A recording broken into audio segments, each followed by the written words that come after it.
Todo mundo já viu a hipocrisia acontecendo. Só que pouca gente tem medo de falar disso, porque a verdade é dolorosa e a hipocrisia não tá nos outros. A hipocrisia pode estar na gente também. Quantas vezes você já respondeu tá tudo bem? Só que na verdade, o seu mundo estava desabando. E isso se chama hipocrisia social. Tipo uma máscara que a gente veste para não se expor. Mas o problema de muitos é que essa máscara já virou um hábito. E quando você menos espera, você tá vivendo uma vida de aparências. Um sorriso que não é sincero, uma amizade que é falsa, e um namoro, uma relação que é tudo uma cena. E a hipocrisia no trabalho é o mais clássico de todos. Você finge gostar de gente que não suporta. Você chega no trabalho e diz bom dia, quando na verdade você queria ficar calado. E isso vai minando a sua energia, porque todo dia você atrai um pouco. Só que a hipocrisia mais pesada é a interna. É quando você diz pra si mesmo: amanhã eu mudo, eu tô no controle,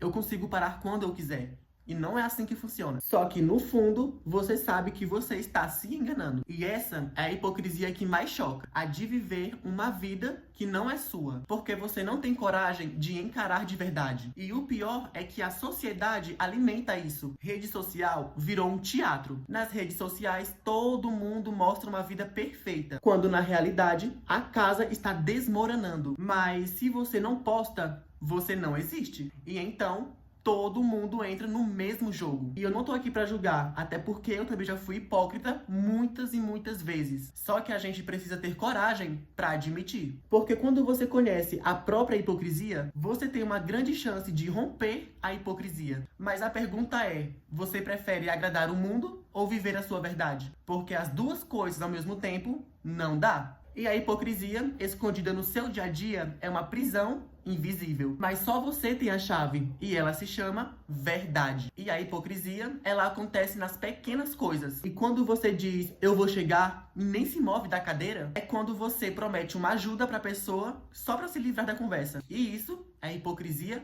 pura. Só que essas pequenas coisas viram um padrão. E quando você vê, você já não sabe quando foi verdadeiro pela última vez. E tem também a hipocrisia da família. É quando você escuta alguém dizer, nós somos todos unidos. Mas por trás tem brigas, segredos e gente que não se fala há anos. O discurso é um e a realidade é outra. E a hipocrisia no amor é a mais cruel. Casais que se dizem apaixonados, mas estão juntos por hábitos, por medo de ficarem sozinhos, ou simplesmente pelo que os outros vão pensar. Eles dizem, eu te amo, mas o amor entre eles morreu há muito tempo. E no mundo social, a hipocrisia virou uma moeda de troca. Influenciadores que pregam, seja você mesmo, mas vivem de filtros, de pose, de teatro. Mas a verdade é que essa hipocrisia tem um preço. E o preço é muito caro. Você vai se perdendo de si. E quando finalmente olha pro espelho, você não reconhece mais quem está ali. Eu vejo muita gente falando, eu odeio pessoas falsas. Mas a mesma pessoa, quando precisa, veste uma falsidade para se dar bem. Ou seja, somos todos suspeitos. A questão não é se somos hipócritas. A questão é quando somos. E a hipocrisia social também ensina a gente se calar. Você não fala o que você pensa para poder não arrumar problema. Você ri de uma piada sem graça só para não ficar de fora. E você aplaude quem não merece porque todo mundo já aplaudiu. E é assim que a verdade vai morrendo. Mas na hipocrisia tem uma verdade que ninguém percebe. A hipocrisia nem sempre é a maldade. Às vezes pode ser só medo. Medo de não ser aceito, medo de ficar isolado, medo de mostrar quem realmente você é. E se a gente quer romper com a hipocrisia, o primeiro passo é a coragem de dizer não, coragem de assumir fraquezas, coragem de viver uma verdade que talvez ninguém vai entender. E o mais difícil de tudo, não julgar os outros tão rápido. Porque quando você julga a hipocrisia alheia, mas não olha a sua própria hipocrisia, você vira mais um hipócrita disfarçado de juiz. E isso é um ciclo que precisa se acabar aqui e agora. E é isso, galera. Eu vou ficando por aqui. Eu espero que vocês tenham gostado do vídeo. Se curtiu o vídeo, não esquece de deixar o like, comentar se você tem alguma vivência, experiência, algum relato parecido. E não se esquece de se inscrever no canal, ativar os sininhos para poder não perder nenhum relato